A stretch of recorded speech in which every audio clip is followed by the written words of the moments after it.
rezim Jokowi ini, saudara. Kalau dia tidak mundur, saudara, ini yang kemudian mau kita lawan dan kita usir. Ini, saudara, yang dimaknai oleh baginda Rasulullah SAW, saudara. Takbir. Takbir. Ini mencoba Indonesia akan diruntuhkan. Hati-hati. Ini zamannya Pak Jokowi. Presiden kita bagaimanapun juga harus kita jaga. Allahumma sholli ala Muhammad. Presiden Jokowi ini akan bisa jatuh dalam jangka waktu yang sangat cepat, saudara. Kita harus jaga sama-sama Pak Jokowi. Harus dijaga. Jangan kita berkhianat kepada pemerintahan yang sah yang sudah kita sepakati.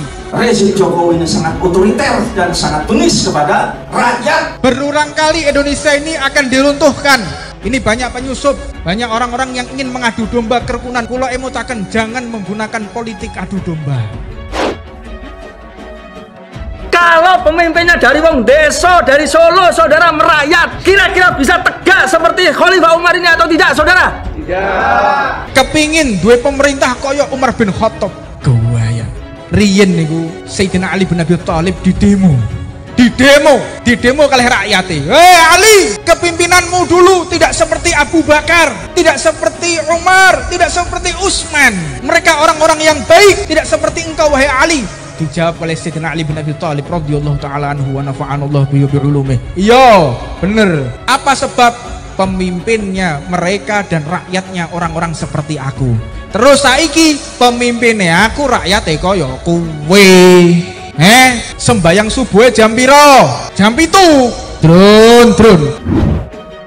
Habib Husin bin Hasim bin Toha Ba'agil, yang lebih akrab dipanggil Habib Husin Ba'agil, mulai viral setelah dalam salah satu ceramahnya memprediksi kemunculan wabah sebelum COVID-19 menjadi pandemi global. Kali ini, Habib Husin Ba'agil mengingatkan agar masyarakat tidak mudah dihasut dan diadu domba dengan isu-isu agama. Menurutnya, jangan sampai kita dibuat saling bertengkar dengan hal-hal kecil seperti ini.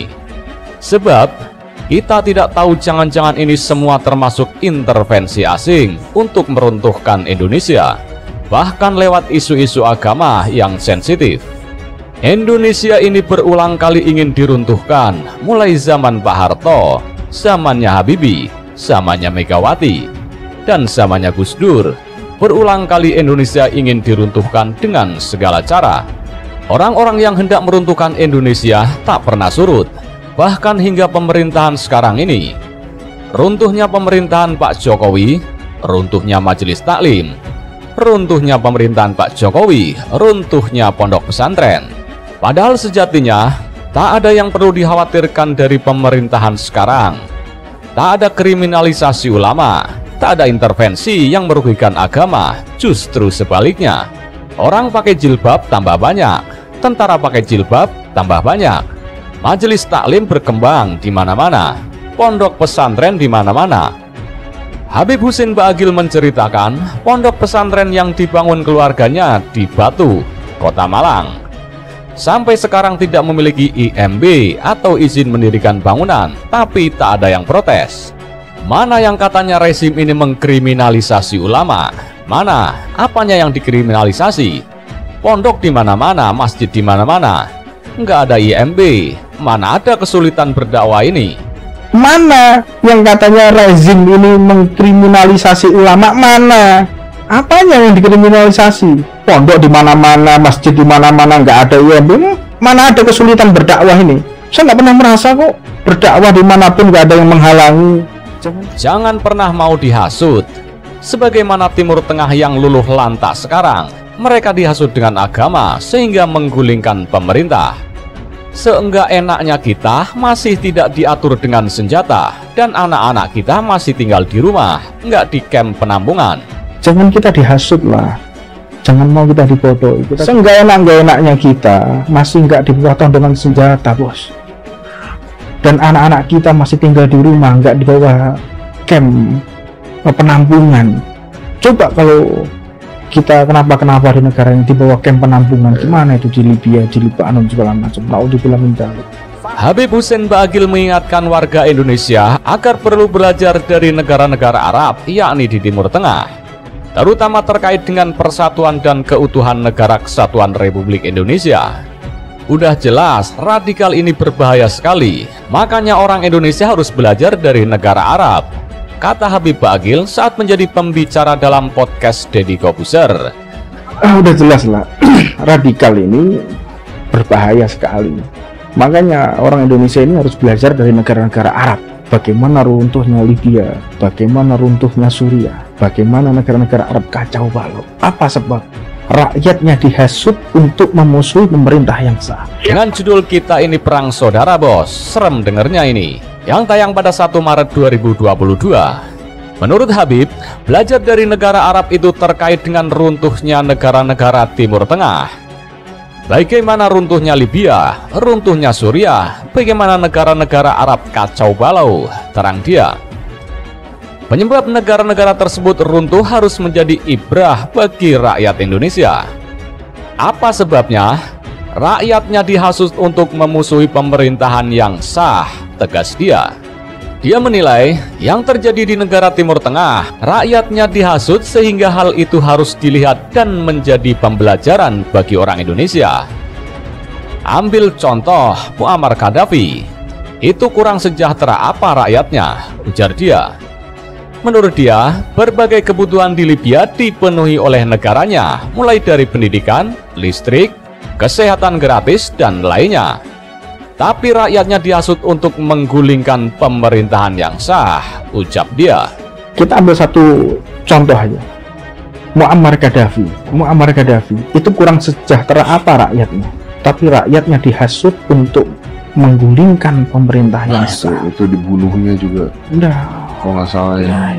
Kita melihat bahwa rezim Jokowi ini hanya kerusakan dan juga kebobrokan di berbagai bidang. Betul tidak, saudara? Betul! Itu berita yang menyesatkan. Nah, ini yang membelok-belokkan berita begitu, itu rombongan-rombongan medsos yang sebenarnya pengikutnya hanya beberapa ekor aja. Demikian juga saudara, kita mengusulkan sekarang ini saudara dengan kajian yang mendalam ideologi khilafah. Kita dilarang oleh agama kita mendirikan negara seperti yang didirikan Nabi.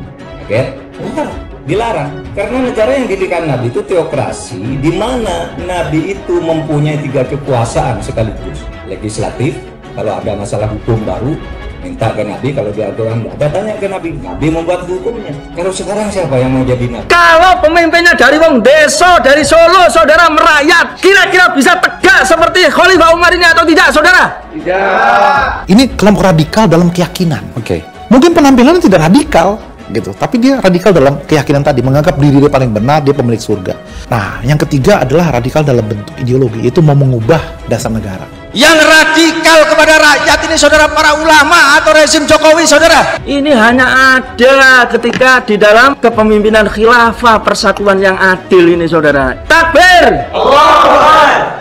Kalau benar Anda menemukan satu sistem yang diajarkan secara persis oleh Al-Quran, Al-Hadis tentang khilafah, saya jadi pengikutnya, saya akan mengkampanyekannya. Tapi pasti itu tidak ada karena saya sudah berkeliling pesantren, berkeliling perguruan tinggi. Saya tanya mana sih dalilnya? Tidak ada.